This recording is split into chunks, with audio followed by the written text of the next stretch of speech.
கோடநாடு கொலை கொள்ளை வழக்கில் முதலமைச்சரை தொடர்புபடுத்தி குற்றச்சாட்டுகளை கூறிய சயன், வாளையாறு மனோஜ் ஆகிய இருவரும் எழும்பூர் நீதிமன்றத்தில் ஆஜராக உள்ளனர். இதுகுறித்த கூடுதல் விவரங்களை தருகிறார் எமது செய்தியாளர் வினோத். வணக்கம் வினோத், உங்களிடம் இருக்கும் தகவல்களை சொல்லுங்க.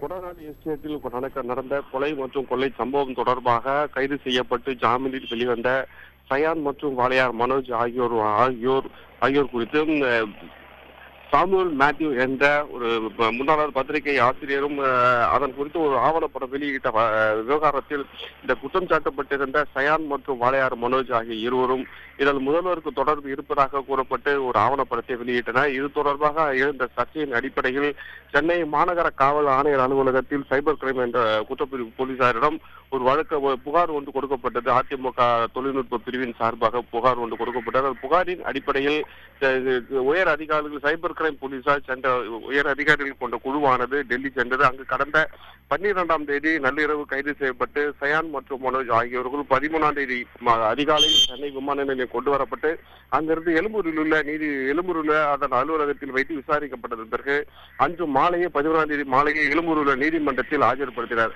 அவர்கள் மீது இந்திய தண்டனை சட்டம் 3 பிரிவுகளில் வழக்கு பதிவு செய்து நீதிபதி முன்பாக ஆஜர்படுத்தப்பட்ட அவர்கள் நீதிபதியின் பல விளக்கங்களை கேட்டு இப்போ காவல்துறை சார்பில் பதிவு செய்யப்பட்டுள்ள பிரிவுகளுக்கும் இந்த படத்திற்கும் எந்த விதமான தொடர்பும் இல்லை, இது குறித்து விளக்கம் அளிக்க வேண்டும் எனவும் அதன் பிறகு அவர்கள்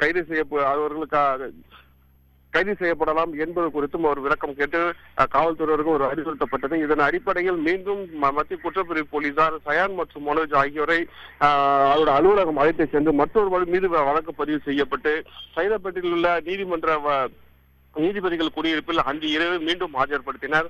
மீண்டும் அந்த ஆஜர்படுத்தப்பட்ட இருவரையும் கைது செய்யப்படாமல் அவர்களுக்கு ஜாமீன் வழங்கப்பட்டு அவர்கள் விடுவிக்கப்பட்டனர். இதையடுத்து இன்று 18ஆம் தேதி ஒரு தமிழகத்தைச் சேர்ந்த ஒரு நபர் அவர்களுக்கு சூரிட்டி கொடுக்க வேண்டும் என்பது குறித்த ஒரு விளக்கம் அளிக்கப்பட்டு நீதிபதியால் ஒரு விளக்கம் அளிக்கப்பட்டு இன்று 18ஆம் தேதி மீண்டும் ஆஜராகுவதற்கு உத்தரவிடப்பட்டிருந்ததை அடுத்து ரயில் மூலம் சென்னை சென்ட்ரல் வந்தடைந்த சயான் மற்றும் மனோஜ் ஆகிய இருவரும் இன்னும் சற்று நேரத்தில் எழும்பூர் நீதிமன்றத்தில் ஆஜராக உள்ளனர்.